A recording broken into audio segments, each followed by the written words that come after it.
بسم اللہ الرحمن الرحیم۔ رب یسر ولا تعسر واتمم بالخیر۔ مومنین کرام، ماہ رمضان المبارک کے 19ویں دن کی دعا اللہ کے رسول صلی اللہ علیہ وآلہ وسلم نے ابن عباس رضی اللہ تعالی عنہ کو تعلیم فرمائی ہے۔ دعا کا پہلا جملہ ہے اللہم وفر حظی ببرکاتہ۔ ہم نصیب کی بات کرتے ہیں، مقدر کی، تو پیغمبر اسلام فرماتے ہیں کہ مقدر اچھا کرنا ہے، نصیب اچھا کرنا ہے تو اللہ کی بارگاہ میں دعا کرنا چاہیے۔ اللہ کے ساتھ تعلق اور ارتباط ہی نصیب اور مقدر کو اچھا بنا سکتا ہے۔ اللہم وفر حظی ببرکاتہ، بار الہ میرے نصیب کو وافر کر دے اپنی برکات کے ذریعے سے، بہت زیادہ کر دے، میرا مقدر اچھا کر دے۔ وسہل سبیلی الی خیراتہ، پروردگار میرے راستے کو اپنی خیرات کی جانب آسان کر دے۔ ولا تحرمنی قبول حسناتہ، بار الہ تیری طرف سے جو بھی نیکی ہے، تیری طرف سے جو بھی حسنات ہیں، بار الہ انہیں قبول کرنے سے مجھے محروم نہ فرما۔ یا ہادین الی الحق المبین، اے وہ ذات کے جو واضح حق کی جانب رہنمائی فرماتی ہے، جو حق کا راستہ دکھاتی ہے۔ 19 ماہ رمضان المبارک ہے۔ پیغمبر اسلام صلی اللہ علیہ وآلہ وسلم نے حق کے مبین کی بات کی ہے۔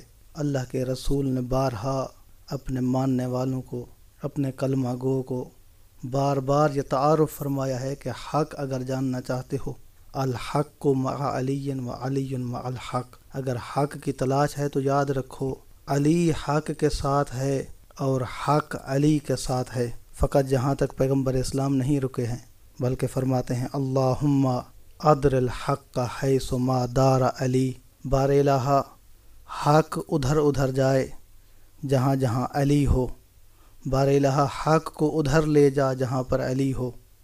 گویا حق ہے مقتدی، امیر المؤمنین حضرت علی علیہ السلام ہیں امام۔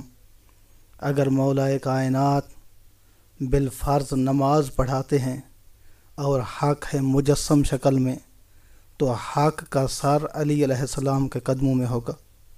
پیغمبر اسلام یہی ارشاد فرما رہے ہیں کہ اللہم ادر الحق حیث ما دار علی، بار الہ حق کو ادھر لے جا جہاں پر علی ہوں۔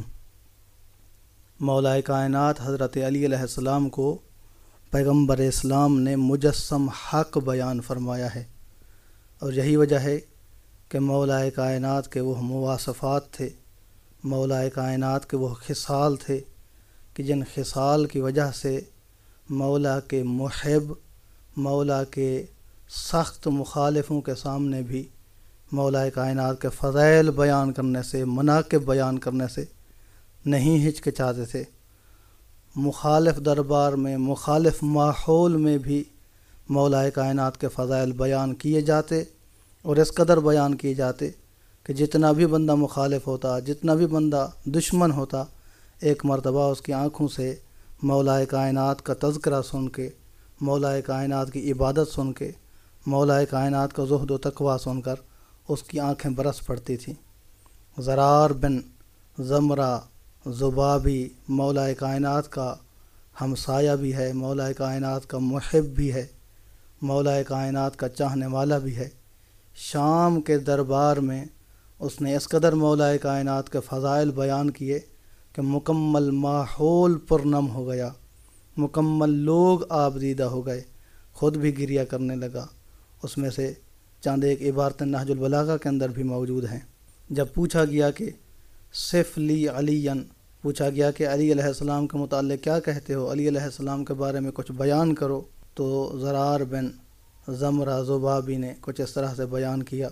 طویل عبارتیں ہیں، ان میں سے چند عبارتیں یہ ہیں۔ کہتا ہے کہ وَأَشْهَدُ بِاللَّهِ لَقَدْ رَأَيْتُهُ فِي بَعْضِ مَوَاقِفِهِ، میں اللہ کو گواہ بنا کر کہتا ہوں کہ میں نے انہیں بعض مقامات پر دیکھا ہے، مولا کائنات کو دیکھا ہے۔ کب دیکھا ہے؟ وَقَدْ أَرْخَى اللَّيْلَ سُدُولَهُ، میں نے دیکھا ہے کہ جب رات چھا جاتی ہے۔ وَغَارَتْ نُجُومُهُ، دیکھا کہ جب ستارے آسمان پر نمودار ہو جاتے ہیں۔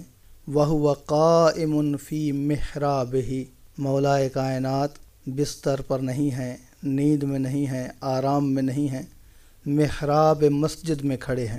قابض علی لحیتہ، اپنے ریشہ تھر پر، ریش مقدس پر مولا کائنات کا ہاتھ ہے۔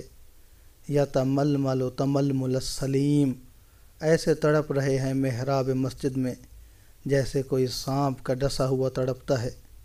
ویبکی بکاء الحزین، گریہ ایسے کرتے ہیں کہ جیسے کوئی غمگین حالت میں گریہ کر رہا ہو، بہت ہی دکھی آواز میں گریہ کرتے ہیں۔ فَكَأَنِّي الْآنَ أَسْمَعُهُ، کہا کہ لگتا ایسے ہے جیسے ابھی تک علی کی وہ آواز میرے کانوں میں موجود ہے، میں علی کی اس آواز کو سن رہا ہوں۔ وَهُوَ يَقُولُ، اور میں سن رہا ہوں کہ مولا کائنات کہہ رہے ہیں، یا دنیا یا دنیا ابی تعرضتی ام الی تشوقتی، اے دنیا کیا تو مجھے دھوکہ دینا چاہتی ہے یا مجھ میں شوق رکھتی ہے؟ ہے ہاتھ مجھ سے دور ہو جا، مجھ سے دور ہو جا۔ غری غیری، میرے غیر کو دھوکہ دے۔ لا حاجت علی فی کے، علی کو تیری ضرورت نہیں ہے، تیرے لیے علی کے پاس کچھ نہیں ہے۔ قد ابنت کی ثلاثاً لا رجعت لی فیہا، میں نے تجھے 3 مرتبہ طلاق دے دی ہے، 3 مرتبہ طلاق بائن ہو جاتی ہے، میں نے تجھ سے 3 مرتبہ کی علیحدگی اختیار کر لی ہے۔ لا رجعت لی فیہا، اب اس کے بعد رجوع نہیں ہو سکتا ہے۔ تو یہ مولا کائنات حضرت علی علیہ السلام کی سیرت تھی۔ جب یہ سیرت زرار بن زمرہ ذبابی نے معاویہ کے دربار میں شام کی محفل میں یہ بات بیان کی اور یہ سیرت بیان کی، تو تاریخ یہی کہتی ہے کہ مکمل قوم، مکمل محفل، مکمل دربار گریہ و بکا سے بلند تھا۔ دعا یہی ہے کہ اللہ تبارک و تعالیٰ کی ذات ہمیں سیرت امیر المؤمنین حضرت علی علیہ السلام نصیب فرمائے۔ اپنے دعاؤں میں یاد رکھیے گا، اپنا بہت سارا خیال رکھیے گا۔ محمد نقی جسکانی کو حوزہ علمیہ نجف اشرف سے شیعہ پوائنٹ سے اجازت دیجیے۔ والسلام علیکم ورحمۃ اللہ وبرکاتہ۔